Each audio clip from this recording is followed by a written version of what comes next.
भारत की एक बार फिर सीज फायर मायदे की खिलाफ वर्जी, लाइन ऑफ कंट्रोल के भंबीर सेक्टर पर भारत की जानिब से बिला इख्तियार फायरिंग, 7 पाकिस्तानी फौजी शहीद, पाकिस्तान की जानिब से भी भरपूर जवाब, मुतअद्दिद भारतीय फौजी हलाक।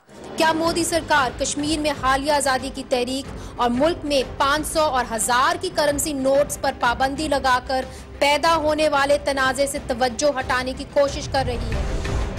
उधर बलूचिस्तान आज भी सोग में है। खुजदार के इलाके शाह नौरानी दरगाह में दहशतगर्दी के बाद हुक्मरानों ने उंगलियां बैरूनी कुव्वतों पर उठा दी हैं। रवां बरस बलूचिस्तान में दहशतगर्दी का ये तीसरा बड़ा वाकया है। इन तीनों हमलों में शहीद बलोचों की तादाद 183 तक जा पहुंची है। इन निहत्थे बलोचों की जान की हिफाजत कौन करेगा? अस्सलामुअलैकुम, मैं हूं मुनीज़े जहांगीर और आप देख रहे हैं प्रोग्राम स्पॉटलाइट। शाह नूरानी सानिया के बारे में हम प्रोग्राम में बकिया हिस्से में बात करेंगे, मगर प्रोग्राम का आगाज करते हैं आज की खबर से, जहां 7 पाकिस्तानी फौजी शहीद हो चुके हैं हिंदुस्तान की बिला इख्तियार फायरिंग के नतीजे में। इस वक्त हमारे साथ हैं ज्योति मल्होत्रा साहिबा, नामवर सहाफ़ी हैं, दिल्ली से हमें ज्वाइन करी हैं, और इस्लामाबाद स्टूडियोज में हमारे साथ हैं सीनियर तज्जिया निगार ज़ियाउद्दीन साहब। ज्योति, सबसे पहले आपकी जानिब आती हूँ। डिफेंस मिनिस्टर ख्वाजा आसिफ साहब ने स्टेटमेंट दी। उन्होंने कहा है कि हम सिचुएशन को बड़ी केयरफुली देख रहे हैं, और उन्होंने ये भी बताया कि मुतअद्दिद फौजी हिंदुस्तान की साइड से भी जख्मी हुए हैं। क्या ये सही है? आपकी हुकूमत आपको क्या बता रही है? मुनीज़े, जहाँ तक मुझे पता है, अभी भारतीय सैनिकों की जो है जख्मी होने की अभी कोई खबर नहीं आई है। लेकिन अगर आपके डिफेंस मिनिस्टर ख्वाजा आसिफ साहब कह रहे हैं तो उनकी स्टेटमेंट को भी ध्यान से देखना होगा। और जहां तक आप सीज फायर के उल्लंघन की बात कर रहे हैं, उसकी वायलेशन की बात कर रहे हैं, और आपने कहा कि आपके पाकिस्तान की फौज के 7 सैनिक जो हैं मारे गए हैं, मुझे लगता है कि ये बहुत जो हो रहा है बहुत बुरा हो रहा है। क्योंकि 2003 से जो सीज फायर जो अभी तक जो चल रहा था, इसको पिछले 13 साल हो गए हैं, लेकिन पिछले 2 महीनों में जो बार बार इसका जो वायलेशन होता है, मुझे लगता है कि दोनों मुल्क के अफसरान या फिर लीडरान मेज पे आमने सामने बैठें और कुछ इसका हल निकालें।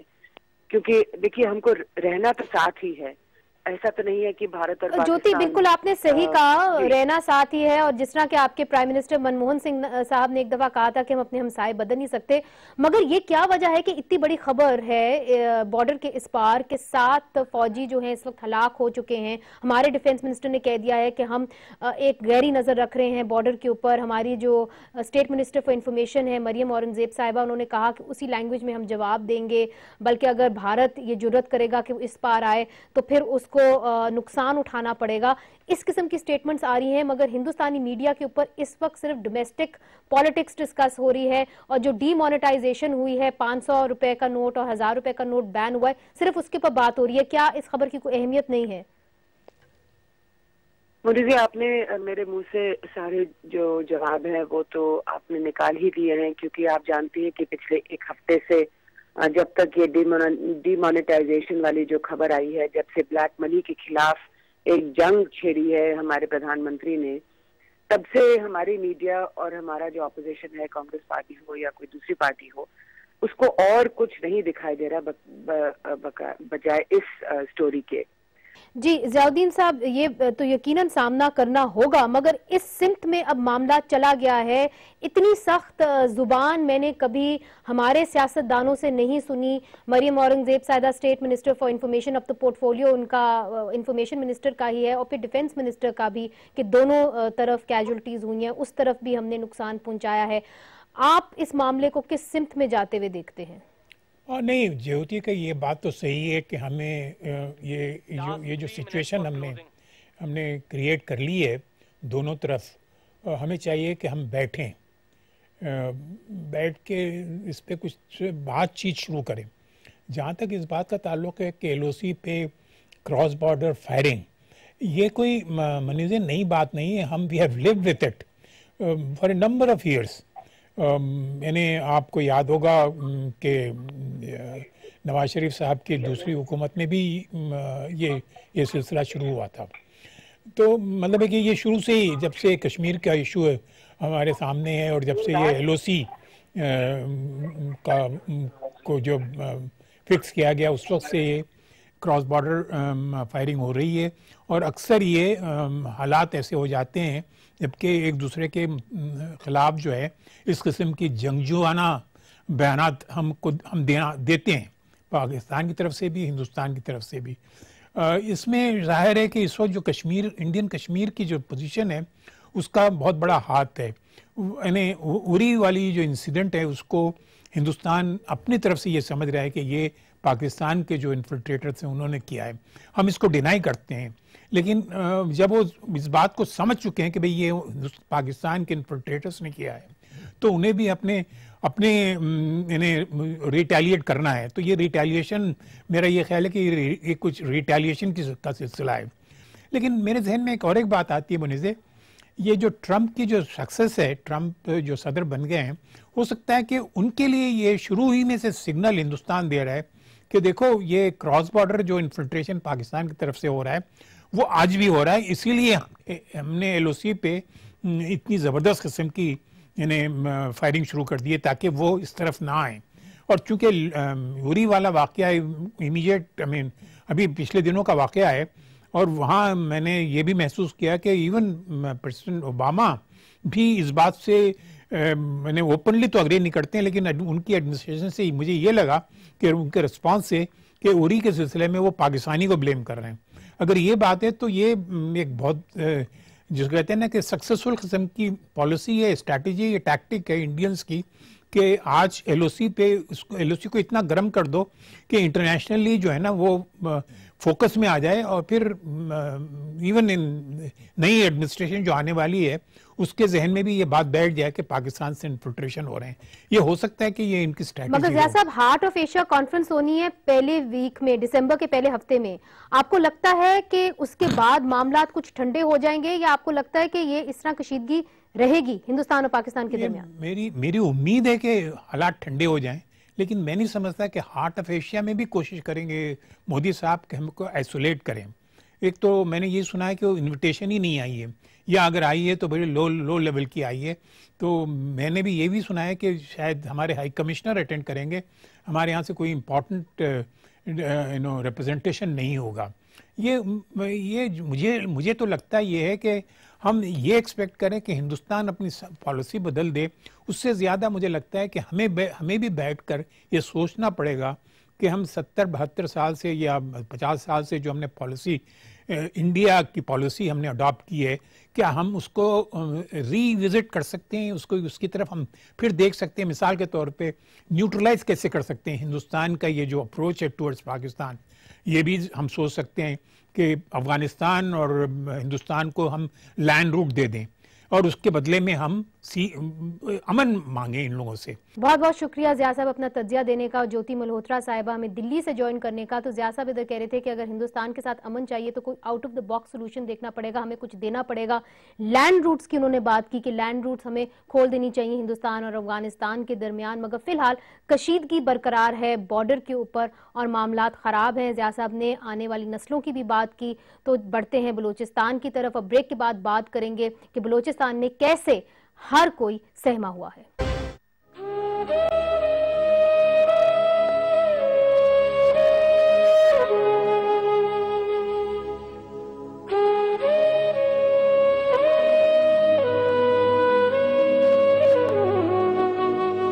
नाजरीन, बलूचिस्तान के अंदर 3 माह में 3 बड़े दहशतगर्द वाकयात हुए हैं, जिसके अंदर 185 लोग बलोच जो हैं जाँ बहक हो चुके हैं। इस वक्त हमारे साथ हैं बलूचिस्तान हुकूमत के तर्जुमान अनवारुल्लाह काकड़ साहब, हमें ज्वाइन कर रहे हैं क्वेटा से। अली अहमद कुट साहब किसी भी तारुफ के मोहताज नहीं है, सीनियर वकील हैं और बलूचिस्तान की आवाम की ऐसी ही तर्जुमानी कर देते हैं जो सबको छू जाती है। हाफिज हमदुल्ला साहब हमें ज्वाइन कर रहे हैं। बलूचिस्तान हुकूमत के अंदर ये अपोजिशन का रोल इन्होंने संभाला हुआ है, सेक्रेटरी जनरल JUIF से आपका ताल्लुक है। सबसे पहले अनवारुल्लाह काकड़ साहब आपकी जानिब आऊंगी। ये बताइए कि अब तक ये बात क्लियर हुई है कि बलूचिस्तान के अंदर जो अटैक हुआ है शाह नूरानी श्राइन के ऊपर, क्या ये सुसाइड अटैक था या ये रिमोट कंट्रोल था, और आपके पास और कोई शवाहिद आए हैं इसके बारे में, कुछ बयान कीजिए।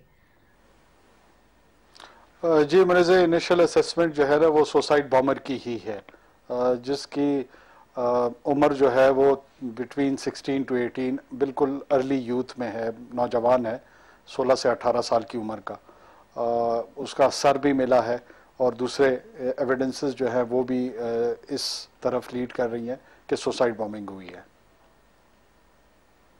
किस ग्रोह का ताल्लुक है इस पूरे अटैक के साथ? इसमें जी इस वक्त इस तरह है कि पिछले एक पैटर्न अगर आप देख रहे होंगे कि बलूचिस्तान में एक ऑनस्लॉट बढ़ गया है पिछले चंद महीनों में, और एक नई टेंडेंसी सामने आ रही है कि एक्चुअल एग्जीक्यूशन जो है वो एक स्प्लिंटर ग्रुप है लश्कर जंगवी और टीटीपी का अल आलमी के नाम से। ये लोकल, चूंकि एलजे के यहाँ पे रूट्स मौजूद थी, लोकल लोग थे इनके साथ, वो एग्जीक्यूशन करते हैं और इनके जो हैंडलर्स हैं वो इनको बताते हैं कि एग्जीक्यूशन आप करें, और फिर डिजिटल मीडिया के जरिए जो है ना वो आईएसआईएस से क्लेम्स दिलवाते हैं। गरचे हमारे जितनी भी लॉ इन्फोर्समेंट एजेंसीज हैं उनकी असेसमेंट ये है कि ऑपरेशनल प्रेजेंस जो है वो आईएसआईएस की बलूचिस्तान में बिल्कुल भी नहीं है, लेकिन ये उनका जो ग्रैंड एक डिज़ाइन है उसके तहत ये ऑर्गेनाइज अंदाज में ये काम करवाते हैं इनसे। और आपके पास क्या एविडेंस है? बार बार आप कहते हैं कि बैरूनी हाथ मुलव्विस है, आपके पास कोई मुस्बत ठोस एविडेंस आया है कि इस अटैक के अंदर स्पेसिफिकली बैरूनी हाथ मुलव्विस है? इसमें मुझे ऐसे है कि दो अटैक्स में जब ये जा रहे थे इंटरसेप्ट्स मौजूद हैं और जो सिग्नेचर्स यहाँ पे मौजूद होते हैं इंटेलिजेंस आउटफिट्स के, वो तमाम के तमाम अवेलेबल हैं, लेकिन ज़ाहिर है पब्लिक डोमेन में वो शायद शेयर नहीं किए जाते हैं। जो रेलेवेंट क्वार्टर्स हैं गवर्नमेंट के, उन तक ये बात पहुंचाई जाती है। ठीक, यहाँ पे अली अहमद कुर्द साहब मैं आपकी जानिब आऊंगी। बार बार दाइश या आईएस जो है अटैक्स को क्लेम करता है, मगर हमारी जो प्रोविंशियल हुकूमत है वो कह देती है कि लश्कर जंगवी ने ये किया है। और हमने देखा है कि कुछ लोगों को हिरासत में लिया गया है, मगर सिर्फ फैसिलिटेटर्स को हिरासत में लिया गया। आपकी कम्युनिटी के ऊपर सबसे बड़ा अटैक हो चुका है इसी साल के अंदर, कुछ ही महीने पहले, उसके ऊपर कमीशन भी बिठाया गया है। आप हमें बताइए कि क्या बलोचिस्तान के जो लोग हैं, जो तहकीकात हो रही है उससे मुतमईन है? बार बार हमारे हुक्मरान हमें कहते हैं कि हमने बड़ी अच्छी कारकर्दगी की है, तो आप जो जिसे कहते हैं दहशतगर्दी के एक खौफनाक एक नजारा देख रहे हैं, उसका आप इसको कैसे देखते हैं? देखिए मनीजा साहबा, हाफिज अहमदुल्लाह हम सब बैठे हैं, वो भी मेरी बात को तायद करेंगे। इस वक्त सारा का सारा बलूचिस्तान लहू लहान है। हर शख्स यहाँ पे इंतहाई आप यूं समझे कि अपने आप को गैर महफूज कर रहा है। अब सिर्फ 3 महीने के अंदर जिस पैमाने पे इस पाकिस्तान की मुल्क की तारीख के बड़े हादसा, बड़े सुसाइड अटैक, बम ब्लास्ट हुए, जिसमें इंतहाई कीमती लोगों की जानें गई। हमारे वकला साथी जो हमारे इंतहाई सीनियर साथी थे, उनकी एक बहुत बड़ी तादाद, 56 सीनियर वकला की जो उनकी शहादत हुई। उसके फौरन बाद बलूचिस्तान में जो पुलिस रिक्रूट्स थे, जो अपनी जवानी के बिल्कुल उस उभार में थे, और वो एक बहुत ही स्ट्रिक्ट सिलेक्शन के बाद उनकी सेहत, उनकी जहानत, उनकी सब सारी चीजों को देखने के बाद उनको सिलेक्ट किया गया था। उसकी एक बहुत बड़ी तादाद।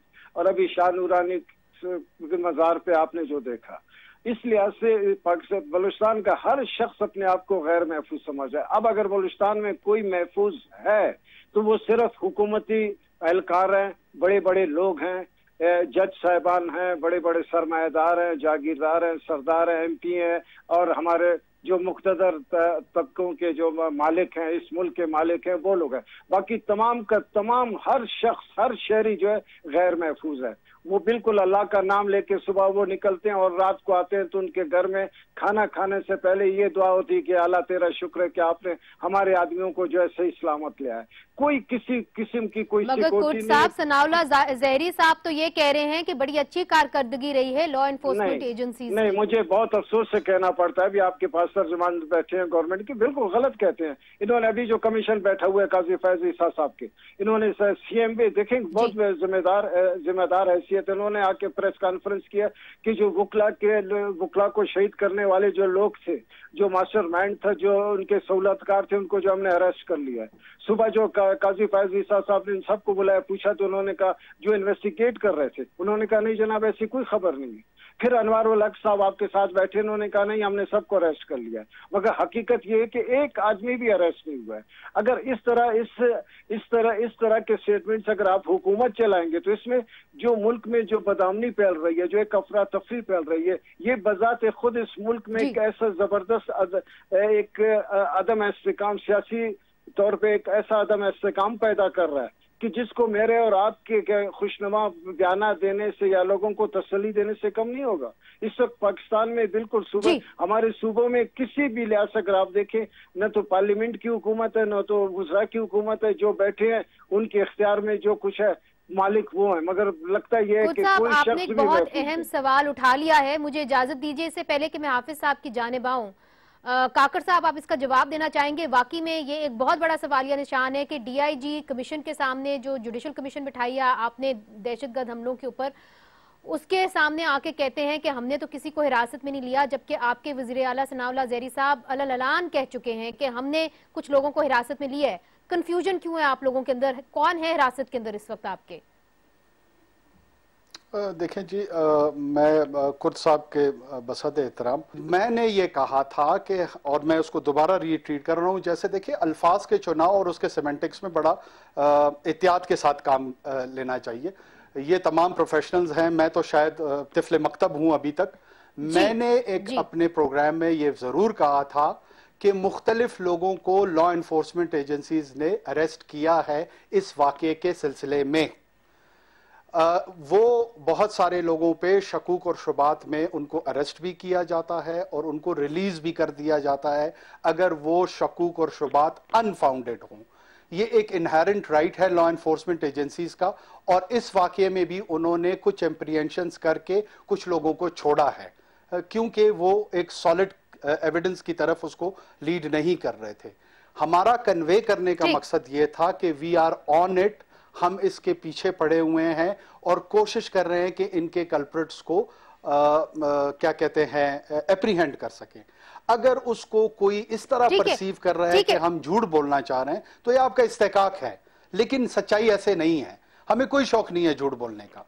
दुनिया जानती है कि आप इनकी बातों पे यकीन करते हैं। काकर साहब अलाउ मी नाउ, मुझे इजाजत दीजिए। हमदुल्ला साहब की जानिब भी आना है। हमदुल्ला साहब, अपोजिशन इस मामले को कैसे देख रही है? आपके तो अपने लीडर के ऊपर भी अटैक हुआ है। हमने देखा है कि कैफरे किरदार तक किसी को भी पहुंचाया नहीं जाता, बहरहाल ऐलान कर दिया जाता है कि इसके अंदर फौरन हाथ मुलव्विस है, और जरूर होगा। अगर मुलव्विस है तो फिर हम क्या चीज है जिसको हमारी एजेंसी किस वजह से जो है वो कैफरे किरदार तक इन लोगों को नहीं पहुंचा पाती? बिस्मिल्लाहिर्रहमानिर्रहीम, शुक्रिया। सबसे पहले तो मैं ये जो दरगाह शाह नूरानी का वाक़या हुआ है, अफसोसनाक और दर्दनाक, जो हमारी सियासी चेहरे, हमारे इदारों के चेहरे पर एक सया दब्बा है, इस की भरपूर मजम्मत करता हूँ। और जो शहीद हो चुके हैं उनकी मग़फ़िरत और पसमानदगान के लिए सब्र जमील की दुआ, और जो अस्पतालों में है उनकी सेहतयाबी के लिए दुआ करता हूँ। देखिए, बुनियादी बात यह है कि मान लिया, और मैं मानता भी हूँ, मैं मानता हूँ कि राह है, किस रास्ते से आती है?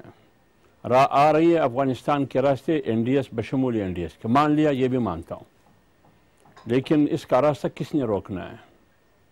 ये बहुत बड़ा सवाल है। इसका रास्ता न खुद रुकवा सकता है अली अहमद कुर्द साहब, न इसका रास्ता मैं रोक सकता हूँ। हाँ, एक सूरत में है, हमने सीनेट में, ऐवान में भी यह सवाल उठाया है कि आवाम तहफ़्फ़ुज़ चाहते हैं, आवाम अपनी ज़िंदगी की ज़मानत चाहते हैं, क्योंकि जितने भी बजट में पैसे रखे दिए जाते हैं इस मकसद के लिए कि आवाम की तहफ़्फ़ुज़ जिम्मेदारी है उन लॉ इन्फोर्समेंट की, उन क़ुव्वतों की जिसका प्रोफेशनल जिम्मेदारी है, क्या अवाम अपने आप को क्यों गैर महफूज महसूस करते हैं? क्यों गैर महफूज महसूस करते हैं? ठीक। दूसरी बात ये, वो कला का हादसा हुआ, वो कला समेत 65-70 वो कला समेत 100 अफराद शहीद हो गए।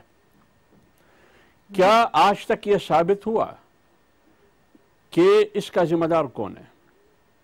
कौन है इसका जिम्मेदार? दूसरी बात, जिम्मेदार का तयन नहीं किया गया अभी तक। जिसने गफलत किया है वो कौन है? क्या उसको सजा मिली है या नहीं मिली है? तीसरी बात, जो कुछ हम देख रहे हैं, एक काम हुआ है, वो ये हुआ है कि अस्पताल के एमएस को उन्होंने फारिग किया कि सारी गफलत आपकी है। अब आप खुद अंदाजा लगाए कि इसमें जिम्मेदार कौन है। मैं सिर्फ सूबाई हुकूमत को जिम्मेदार नहीं समझता, मैं सूबाई हुकूमत को भी जिम्मेदार समझता हूँ, विफाक को भी जिम्मेदार समझता हूँ, लॉ इन्फोर्समेंट इदारों को भी और हमारे इंटेलिजेंस इदारों को भी जिम्मेदार समझता हूँ। क्या इस राह का, इस NDS का रास्ता किसने रोकना है? फिर इसके बावजूद कि जब वो कला का हादसा हो रहा था तो ये कहा जाता था कि अटैक हो सकता है, खुदकुश आए, और उसमें पुलिस पर अटैक हो सकता है। फिर कैडेट्स नौजवान 65-70 शहीद होते हैं, उसके लिए एक गार्ड है, एक सिक्योरिटी गार्ड। अच्छा, दहशतगर्द कितने थे? वो 3 थे। वो किस हालत में थे? उसकी कमर भी टूटी हुई थी। कमर टूटी हुई दहशतगर्दों ने 200 आदमियों को गोली मार दिया। अब जिम्मेदार का कोई तयन नहीं है, जिसने गफलत किया है उसके लिए कोई सजा नहीं है। ये फिर इसका जिम्मेदार कौन है? साहब, आपने बहुत अहम सवाल उठा दिए हैं। काकर साहब, आपसे एक छोटा सा रिस्पांस चाहूंगी, फिर मैंने वक्फे की तरफ जाना है। गफलत हुई है, सिक्योरिटी लैप्स हुआ है, बार बार हुआ है बलोचिस्तान के अंदर। ये कह देना काफी नहीं है, जिस तरह के आपके चीफ मिनिस्टर ने कह दिया कि नेटो भी सुसाइड बॉम्बर्स को नहीं रोक सका, हम कैसे रोकेंगे? तो काकर साहब, हमारी बहुत अच्छी इंटेलिजेंस एजेंसीज है, माशाल्लाह दुनिया की सबसे बेहतरीन है। क्या वजह है कि आप इंटेलिजेंस के जरिए भी इनका सुराग नहीं लगा सके, इनको रोक नहीं सके? देखिए मुनज़्ज़र, मैं आपको फिर दोबारा अर्ज करते चलूँ। एक तो यहाँ पे एक ऑफिशियल इंक्वायरी कंडक्ट हुई और हाफिज साहब ने बड़े पर्टिनेंट क्वेश्चंस रेज किए हैं और वो चंद ही दिनों में मंजर आम पे आएगी और उसमें मेरे ख्याल में रिस्पॉन्सिबिलिटी भी फिक्स की जाएगी कि कौन कौन से लोग थे, पर्टिकुलरली ये PTC कैडेट्स के हवाले से मैं कह रहा हूँ, जिनकी जिम्मेदारी ठहराई जाएगी और मेरे ख्याल में उनको करार वाकई सजा भी दी जाएगी। हमारे इंटेलिजेंस की कैपेसिटी क्या है, कैपेबिलिटी क्या है, ये जाहिर है हम भी जानते हैं, आप भी जानती हैं, दुनिया जानती है। लेकिन ये बदकिस्मती से एक फुटबॉल के मैच की तरह है। आपके गोल पोस्ट पे 10 मरतबा हमला होता है, 9 मरतबा अगर आप रोक लें, 8 मरतबा रोक लें, 2 मरतबा ना रोक पाएं तो उसका जो नुकसान और उसका जो साइकोलॉजिकल इम्पैक्ट है वो बहुत बड़ा होता है। आज एक जायरीन पे अटैक रोका गया है अहमदवाल के करीब फ्रंटियर कोर ने, लेकिन उस अटैक के रुकने को न उस पर कोई टॉक शो हो रहा है, ना उस पर कोई कमेंट्रियां हो रही है। इसलिए नहीं हो रही हैं कि उसका शायद जो स्पेक्टेकुलर इम्पैक्ट है वो नहीं है। अब इसको कैसे हैंडल किया जाए, क्या ये बहुत लंबी डिबेट है। मेरे ख्याल में शायद इसे एक टॉक शो में मैं उस पर प्रॉपर्ली रिस्पॉन्ड ना कर सकूं। काकर साहब जी, मैंने वक्फा भी लेना है, मगर सवाल यह है कि पिछले 3 महीने के अंदर 185 बलोच जो हैं वो मारे गए हैं, दहशतगर्द हमलों में मारे गए हैं। और हमने क्या देखा कि शाह नूरानी श्राइन के ऊपर खुजदार के अंदर जो हमारी आला क़यादत है वो भी नहीं गई। इसकी क्या वजह है, ये हम पूछेंगे अली अहमद कुर्द साहब से, और ये भी पूछेंगे कि वकला बरादरी को इंसाफ की उम्मीद है।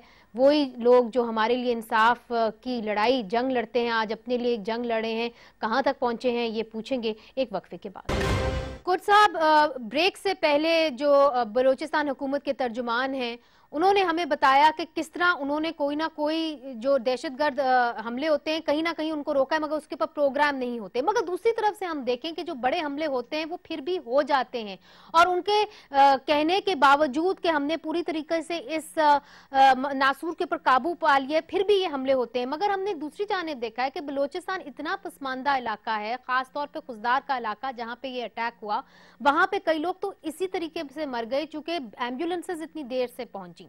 तो आप ये बताइए कि जो इस ब्लास्ट से एक पिक्चर निकली है बलूचिस्तान की, एक नहायत ही डिप्रेसिंग पिक्चर, उसके बारे में आप क्या करेंगे और क्या कर सकते हैं, क्या कर सकती है हुकूमत? देखिए मुनीजा साहबा, कम अज कम अनवारुल हक साहब जो बात कर रहे हैं, यकीनन वो एक तर्जुमान की हैसियत से बात कर रहे हैं और हर वो ये बात करेंगे जो हुकूमत को सूट करती है। हालांकि हकीकत ऐसे नहीं है। मैंने जैसे अर्ज किया, खुदा की कसम सारा सूबा और सूबे का एक एक शहरी जो है दुखी है, बहुत ज्यादा दुखी है। हम ये समझते हैं कि हमारा कोई पूछने वाला, हमारा कोई पुरसान हाल नहीं है। यहाँ सिर्फ हुकूमत है, बस हुकूमत बराए नाम है, और हुकूमत उनकी नहीं है जो कहते हैं कि हुकूमत आ रही है, हुकूमत किसी और लोगों की। अब अंदाजा लगाएं कि इस सूबे में सिर्फ 3 महीने के अंदर। आपका इशारा किस तरफ है कुर्द साहब? मैं बताता हूँ। हमारे इस वक्त हमारे सूबे में 3 महीने में ये जो आप 185 के शहीदों का बता रहे हैं, ये नंबर एक्चुअल नहीं है, नंबर इससे कहीं ज्यादा है। वुकला जहाँ पे शहीद हुए उस वक्त 200, तकरीबन 200 वुकला एक जगह जमा थे। तो जब बम ब्लास्ट हुआ तो उसके बाद 200 के 200 या तो शहीद हुए या सारे के सारे जख्मी हो गए। और इस वक्त जो शाह नूरानी के मजार पे जो हुआ है उस वक्त 500 का जमघटा था। आप उसमें कैसे कह सकते हैं कि सिर्फ 52 लोग शहीद हुए? इसका मतलब जो हकीकत है, और इससे आप अंदाजा लगाएं या आप इनको, अब मुझे अफसोस होता है मैं सख्त लफ्ज क्या इस्तेमाल करूं, ये हुकूमत में बैठे हुए हैं कि 200 किलोमीटर तक किसी भी अस्पताल, मामूली जो है डिस्पेंसर तक भी का वहां पे मैसर नहीं था। कोई आपके पास कोई ऐसा सिस्टम नहीं था कि आप या हब या कराची लोगों को जो इंजर्ड है उनको पहुंचा सके। इसलिए से इस मुल्क में हमें अफसोस होता है, एक बहुत बड़ी आर्मी बैठी हुई है, एक आर्मी के पास सारा, इस वक्त बलूचिस्तान में सारा इख्तियार और इक़्तिदार आर्मी के पास है। गवर्नर बैठा है, कोर कमांडर बैठे हैं, सारी असेंबली बैठी है, MPA बैठे हैं। उसके बावजूद इसमें हर शख्स अपने आप को गैर महफूज करता है। इस वक्त आप चावनी बिल्कुल महफूज है, और उसके बाद यहाँ पे हर MPA के पास, हर वजीर के पास, हर जज के पास, हर आदमी के पास बुलेट प्रूफ गाड़ी है। इसका मतलब गैर महफूज तो हम लोग हैं, हम गरीब लोग हैं। इसका ये इस लिहाज से ये हुकूमत। मगर कुर्द साहब ये बताइए कि जो कमीशन बनाया गया है जो वुकला के ऊपर दहशतगर्द हमला हुआ था, उससे आप मुतमईन हैं? जस्टिस नहीं, देखिए बात तो मुतमईन, अब तो कमीशन में जितनी इन्वेस्टिगेशन करनी थी, जितनी प्रोसीडिंग करनी थी, उन्होंने तकरीबन कर लिया। हम तो सब पाकिस्तान के और खसूसन बलूचिस्तान के एक एक शहरी इस जो कमीशन है उस रिपोर्ट के इंतजार में है। यहाँ हर एक को मालूम है कि मारने वाले कौन लोग हैं, किस तरह मारा गया। और हम वकील अभी तक किस बात पे परेशान है कि कम से कम हमको बताया जाए कि हमको मारा क्यों गया। हम तो लोगों को इंसाफ दिलाते हैं। नहीं, मगर आपने कहा कि यहाँ पे सबको पता है कि किसने मारा है। आपका इशारा किस तरफ है कुर्द साहब? नहीं, देखिए मेरा इशारा तो नहीं, बात तो ये कि मेरे पास क्या मालूमात है, जो बता सकते हैं तो हुकूमत बताएगी। हमारे पास कोर कमांडर साहब आए, हमारे पास DIG साहब आए, उन्होंने हमको बताया कि भाई तो हम बिल्कुल तकरीबन उन सारे लोगों के करीब पहुंच गए। आज 3 महीना हुआ है, उसके बावजूद किसी आदमी की गिरफ्तारी और किसी आदमी के जिनके करीब पहुंचे गए थे कोई इतला नहीं है। इस वक्त बलूचिस्तान में जितने शहरी हैं वो कहते हैं हमारी नस्ल कुशी हुई है, और वाकई हो रही है। अगर 3 महीने में 200 कुर्द साहब, अब मुझे इजाजत दीजिए हमदुल्ला साहब, हमने देखा है कि जो ऑपोजिशन है उसने इतना बड़ा रोल अदा नहीं किया इस पूरे साने के अंदर, जिस तरह एक ऑपोजिशन बन के वो सामने आ सकती थी। हमारे जितने भी तज्जिया निगार हैं, रिपोर्टर हैं, ब्यूरो चीफ हैं बलूचिस्तान में, वो कहते हैं उस तरह का रोल आपने अदा नहीं किया। इसकी क्या वजह है, और आप लोग क्यों नहीं इनको फोर्स करते कि कम से कम ऑपोजिशन के साथ तो शेयर करें कि ये मामला किस तरफ जा रहे हैं, लॉ एंड ऑर्डर का क्या सिचुएशन है, क्या दाइश है, क्या दाइश नहीं है? कभी कहते हैं और कभी कहती है नहीं है। देखिए मुझे बात यह है कि अपोजिशन क्या रोल अदा कर सकता है। आपको मालूम है अपोजिशन कमज़ोरियों की, बीमारियों की और निशानदेही कर सकता है, और उनके पास ज़राया क्या है, किस ज़रिए से वो अब हुकूमत की कमज़ोरियों की निशानदेही करे, तनकीद करे उस पर, इस नियत से कि हुकूमत इस्लाह करे, इदारे इस्लाह करे, अवाम को तहफ़्फ़ुज़ दे, उनकी ज़िंदगी बचाए, बच्चों को, स्कूल में पढ़ने वालों को। लेकिन वो असम्बली में हो या प्रेस के ज़रिए हो या मीडिया के ज़रिए हो, यही है हमारे पास ना, और तो हमारे पास कुछ भी नहीं है। हाँ, अगर आप हमें ये कहते हैं मगर क्या आप समझते हैं कि आपकी अंडरस्टैंडिंग क्या है? आप भी उस इलाके से हैं, आपकी वहां पे एक बहुत बड़ी पार्टी है, क्या आप समझते हैं कि वहां पे दाइश ने अपने कदम जमा लिए? इसी पर मैं बात आऊँ ना, दाइश में मैं ये सवाल करता हूँ कि 9/11 के बाद जो सूरत हाल अफ़गानिस्तान की वजह से पाकिस्तान दहशतगर्दी की जंग में अमेरिका के साथ शामिल हो के उसमें मुतासर हुआ, खैबर पख्तूनख्वा, पूरा मुल्क, पाठा। हमदुल्ला साहब, हमें हिस्ट्री का पता है, मैं चाहती हूँ कि आप आज की बात पे आ जाएं क्योंकि वक्त कम होता है। बलूचिस्तान में ये सूरत हाल नहीं थी, यानी सूरत हाल का क्या मतलब, दाइश का कोई जिक्र ही नहीं था। अभी अचानक दाइश कैसे पैदा हुआ? आप समझते हैं, क्या आप समझते हैं, अब नई रिसर्च आई है, उन्होंने कहा है कि जो लोकल ग्रुप्स हैं दाइश ने उनके साथ एक किस्म का गठजोड़ कर लिया है। क्या आपको इस बात, आपके पास कोई इंफॉर्मेशन है या आप इस बात पे यकीन करते हैं? मैं ये कहता हूँ कि ये वही पुराने लोग हैं, अगर मैं इत्तिफाक कर लूँ, ये वही पुराने लोग हैं जो मुख्तलिफ नामों से वो मारूफ थे, मशहूर थे, जाने जाते थे, सिर्फ नाम तब्दील हुआ, चेहरे वही चेहरे, सिर्फ नाम तब्दील हुआ। लेकिन सवाल ये है कि जो लोग पहले करते थे वो कैसे मुसल्लह थे, उनको तरबियत कहाँ से मिली, किस मकसद के लिए मिली, उन्होंने कहाँ लड़ना था, किसकी छतरी में, ये कितने सालों से, कितनी दहाइयों से कौन लोग थे जो मारूफ साबिका माजी में जिसका नाम लिया जाता है वो किसकी सरपरस्ती में यहाँ तक पनप गए, उसका जिम्मेदार कौन है? उसका जिम्मेदार तो मैं नहीं हूं ना। ये आपने बहुत ही अहम सवाल किया है हमदुल्ला साहब, इजाजत दीजिए। काकर साहब आप बताइए, वाकई में ये एक सवाल इन्होंने किया है कि ठीक है उनकी ट्रेनिंग कहां से हो रही है, पैसे कहां से आ रहे हैं, सोर्स ऑफ फंडिंग कहां है, how come that the Balochistan government can't clamp down with all it's resources, जिस तरह के कुर्द साहब ने कहा it's practically a garrison town. मेरी अभी की इंफॉर्मेशन ये है कि ये सारे एक्सटर्नल हमारे जो डिस्करेंटेड लोग हैं जो ज़रब-ए-अज़्म में भाग गए थे, मारे गए, कुछ भाग गए, अफगानिस्तान चले गए, ये हमारी इंटरनल फॉल्ट लाइंस के साथ जो एक्सटर्नल फोर्सेस हैं जिसमें पर्टिकुलरली इंडियंस एंड अफगान्स, उन्होंने इनको लॉजिस्टिक सपोर्ट देते हैं, डायरेक्शन देते हैं और ये ऑनस्लॉट हमारे सूबे में कर रहे हैं जिसको बाज़ों का हम काउंटर कर पाते हैं, बाज़ों का नहीं कर पाते। जो शाह नूरानी जगह है वो काफी दूर है अफगानिस्तान के बॉर्डर से, अगर वो आते होंगे बलोचिस्तान के अंदर आते होंगे, शाह नूरानी श्राइन तक धमाका करने आते होंगे, कहीं रहते होंगे, कहीं पे सोते होंगे, कहीं पे बैठ के प्लानिंग करते होंगे, इनके फैसिलिटेटर्स आप लोग नहीं, कुछ फैसिलिटेटर्स को आपने पकड़ा है तो क्या वजह है? उन्होंने आपको कुछ तो बताया होगा कि मास्टरमाइंड्स कहाँ हैं, वो एकदम आके तो फ्लाइट से तो नहीं आते ना, किसी तरह तो आते हैं, तो पनाहगाहें तो हैं कहीं ना कहीं और आपके ही प्रोविंस में है। अच्छा, आपका ये संजीदगी से ये ख्याल है कि जो तमाम सवालात पे आप सोच रहे हैं लॉ एनफोर्समेंट एजेंसीज ने इस पे आज तक न सोचा है न कुछ किया है? Ask yourself. तो फिर बार बार ये धमाके क्यों होते ऐसा हैं? नहीं काकर साहब आप लोग पकड़ क्यों नहीं पाते? ये धमाके फिर भी देखें, मैं आपको अर्ज करूं कि आप इसी मुल्क में ज़रब-ए-अज़्म से पहले 8 साल इसी धमाकों में रहे हैं, आप नहीं रोक पाए, लेकिन एक ग्रैंड किस्म का ऑपरेशन वहां पर हुआ तो जिसके नतीजे में आपको रिलेटिवली एक सक्सेस लेवल अचीव हुआ है। क्या बलूचिस्तान में उस सतह की बॉर्डर मैनेजमेंट की जरूरत है, उसी सतह की एक बड़े ऑपरेशन की जरूरत है? ये तमाम क्वेश्चंस हैं, हम बहुत लिमिटेड पैमाने पर अभी तक काम कर रहे हैं, शायद सीपैक की वजह से, दूसरे फैक्टर्स की वजह से मेरा वक्त बिल्कुल खत्म हो गया। काकर साहब आपने कहा कि क्या एक बड़े ऑपरेशन की जरूरत है, मुख्तसर सा जवाब दीजिएगा। अली अहमद कुर्द साहब, आपको लगता है कि बलूचिस्तान के अंदर एक ग्रैंड मिलिट्री ऑपरेशन और बॉर्डर पेट्रोलिंग से मामला हल हो जाएंगे? नहीं, ऐसे नहीं होगा, मैं समझता हूँ नहीं। ठीक है ना, जिनकी जिम्मेवारी है उनको इस मामले में सारी इंफॉर्मेशन है, सारी मालूमात है। अगर इतने अरसे के बावजूद भी कई सालों से बलूचिस्तान में आप देख रहे हैं कि आग और खून का गेम खेला जा रहा है, आज तक अगर कोई रिजल्ट नहीं निकला तो इसका मतलब पॉलिसी में कहीं पे नुक्स तो है ना, उसको दूर करें ना। अब तो मैंने ये समझाऊं कि बलूचिस्तान में जितने लोग हैं वो बिल्कुल हुकूमत और ये सारे जो हमारे मालिक हैं, इख्तियार और इक़्तिदार के मालिक, उनकी सोच से बिल्कुल हटकर लोग सोच रहे हैं। तो मैं समझता हूँ ये एक बहुत ही खतरनाक चीज है। लोग तहफ़्फ़ुज़ मांगते हैं, लोग अपने जो भी उनके साथ हुआ है ये बिल्कुल आप यकीनन अली अहमद कुर्द साहब आपने सही कहा कि ये एक खतरनाक चीज है।